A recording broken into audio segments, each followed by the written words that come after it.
Hello students, मैं doctor Vikrant Gupta, ज्योति computer science वर्तमान महाविद्यालय। और जैसे कि हमने लास्ट क्लासेस में पढ़ा है कंप्यूटर के बारे में, मैंने आपको बताया था हिस्ट्री ऑफ कंप्यूटर, कंप्यूटर कहाँ से आया, किस शब्द से बना है।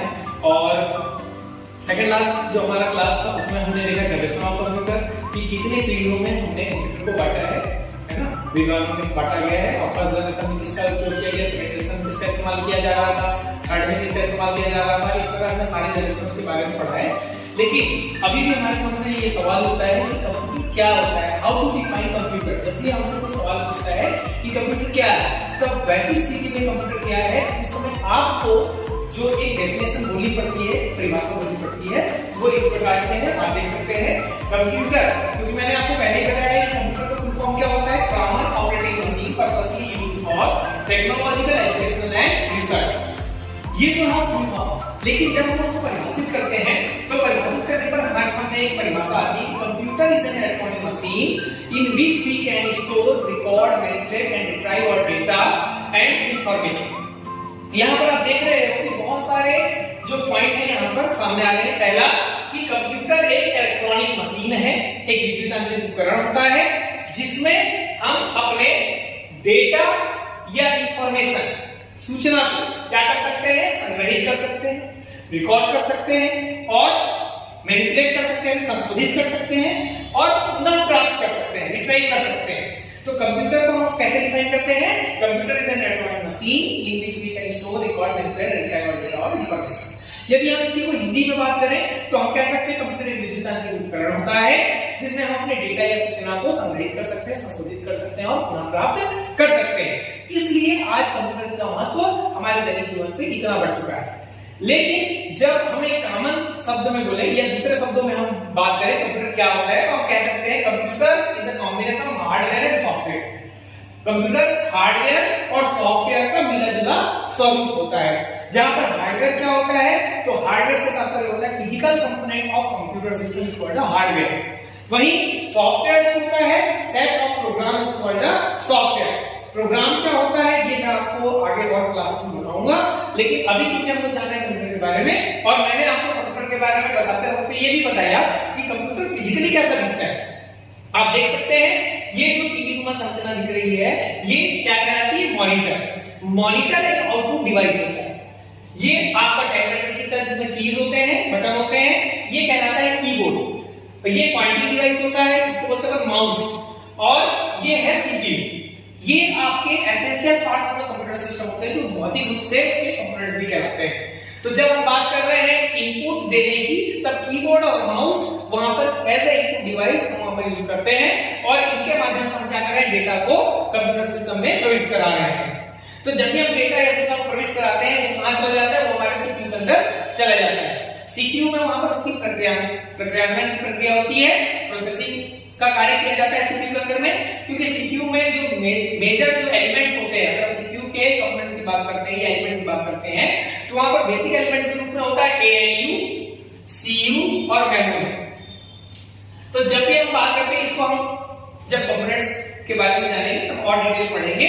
तो लेकिन मैं शॉर्ट में बता दे रहा हूं आपको कि जब भी आप सीपीयू के बारे में बात करते हैं, इनपुट देने के बाद कहां चला जाता है, सीपीयू के अंदर चला जाता है। कंट्रोल यूनिट, सीयू का फुल फॉर्म होता है कंट्रोल यूनिट। इसका काम होता है नियंत्रण करना। ये देखता है कि अगर वो गणितीय या तार्किक क्रियाविधि से संबंधित कोई कार्य है तो वो कहां भेज देगा, एएलयू में भेज देगा। एएलयू का फुल फॉर्म होता है अरिथमेटिक लॉजिक यूनिट। ठीक है, अरिथमेटिक लॉजिक यूनिट का कार्य होता है गणितीय या तार्किक क्रियाविधि को संचालित करना। अगर वही हम गणितीय तार्किक क्रियाविधि की जगह उसको संग्रहित करके रखना चाह रहे हैं तो वो कहां भेज देता है, उसको मेमोरी में स्टोर कर देता है। वैसे तो जैसे ही कंट्रोल यूनिट में आता है वो सीधा मेमोरी में भेजता है। मेमोरी डिसाइड करती है कि उसको गणितीय कार्य के लिए भेजना है या स्टोर करने के लिए भेजना है। ठीक है, और फिर से वहां पे प्रोसेसिंग के बाद वो कहां जाता है, आउटपुट के रूप में हमको मॉनिटर में प्राप्त होता है और आपको दिखाई देता है कि हमने जो गणना करने के लिए उसके कार्य दिया था उसको संचालित कर दिया। ठीक है, तो ये हमारा क्या है, कंप्यूटर सिस्टम है। अब यहाँ पर सवाल उठता है दो कि डेटा और इंफॉर्मेशन, दो शब्द दिख रहे हैं आपको। हर किसी को जब आप पूछते हो व्हाट इज डेटा, तो वो असमंजस की स्थिति में आ जाता है कि डेटा क्या है। एक पर्टिकुलर डेफिनेशन नहीं होती हमारे पास। तो डेटा को हम कैसे डिफाइन कर सकते हैं, data is a fact and figure. Data क्या होता है, फैक्ट एंड फिगर। यानी data is anything that means any name, number, character, कुछ भी, व्हाटएवर जो भी है वो डेटा है हमारा। और जब हम डेटा को प्रोसेस करवाते हैं तो हमको प्राप्त होता है सूचना, इंफॉर्मेशन। इसलिए हम इंफॉर्मेशन को कैसे डिफाइन करते हैं? Process data is called information. यानी डाटा के प्रक्रियान्वयन के पश्चात जो हमको परिणाम प्राप्त हो रहा है वो क्या कहलाता है? इंफॉर्मेशन यानी सूचना। और यही हमारे दैनिक जीवन में सबसे महत्वपूर्ण रोल प्ले करती है इंफॉर्मेशन, क्योंकि यदि इंफॉर्मेशन है तभी आप इंफॉर्मेशन सिस्टम को संचालित कर पाए, तभी आप अपने कार्य को संचालित कर पाए। ठीक है, तो ये था हमारा कंप्यूटर सिस्टम। ठीक, अब इस कंप्यूटर सिस्टम का महत्व क्यों है? तो महत्व तभी होता है जब उसकी कोई विशेषता होती है। किसी भी व्यक्ति विशेष की विशेषता होने पर ही उसका महत्व होता है, चाहे गुण हो या अवगुण। तो उसी प्रकार जब हम बात करते हैं तो हमारे सामने आता है कंप्यूटर का कैरेक्टरिस्टिक्स। ठीक है, तो जब हम कैरेक्टरिस्टिक्स की बात करते हैं यानी कंप्यूटर सिस्टम की विशेषता की बात करते हैं, तो कंप्यूटर सिस्टम की विशेषता कौन कौन सी है? तो सबसे पहली विशेषता है स्पीड। स्पीड यानी होता है गति। ठीक है, तो आज हम जो है नैनो सेकंड, आज हम कोई भी प्रक्रिया को संचालित करने में नैनो सेकंड का यूज कर रहे हैं। Nanosecond, decasecond, picosecond. ठीक है, पहले जब स्टार्ट हुआ था तो क्या होता था? गति को मापने की गई हम किसके द्वारा करते हैं? समय, सेकंड। ठीक है, सेकंड के माध्यम से मापते थे। सेकंड बहुत बड़ी इकाई होती थी। सेकंड के बाद आया मिली सेकंड, मिली सेकंड के बाद माइक्रो सेकंड, और अब जो है 10 टू पावर -9 नैनो सेकंड का इस्तेमाल किया जा रहा है। पलक झपकते ही मिलियन ट्रिलियन डेटा को आप क्या कर सकते हो? आसानी से कंप्यूटर सिस्टम में प्रक्रियान्वित कर सकते हो, बहुत ही तीव्रतापूर्वक। तो इसके कारण सबसे ज्यादा इसका महत्व बढ़ गया। इसके बाद सेकंड है एक्यूरेसी। एक्यूरेसी से तात्पर्य होता है शुद्धता, क्योंकि कंप्यूटर क्या है? मशीन है। हम देखे हैं इलेक्ट्रॉनिक मशीन है, और मशीन कोई गलती नहीं करती है जब तक कि कोई ह्यूमन इंटरवेंशन या कोई व्यक्तिगत गलती नहीं होगी, ह्यूमन एरर नहीं होगा, तो वो कभी भी गणना में गलती नहीं करेगी। तो जो भी आप डेटा फीड करोगे, जैसे ही आप उसको आउटपुट के लिए डिमांड करेंगे, वो क्या कर देगा? पलक झपकते एक्यूरेट डेटा आपको प्रोवाइड करेगा, ना शुद्धता पूर्वक आपको आउटपुट प्रोवाइड करेगा। तो सेकंड है हमारा एक्यूरेसी। इसके बाद आता है ऑटोमेशन। ऑटोमेशन मतलब होता है स्वचालन। स्वचालन का क्या तात्पर्य है यहाँ पर?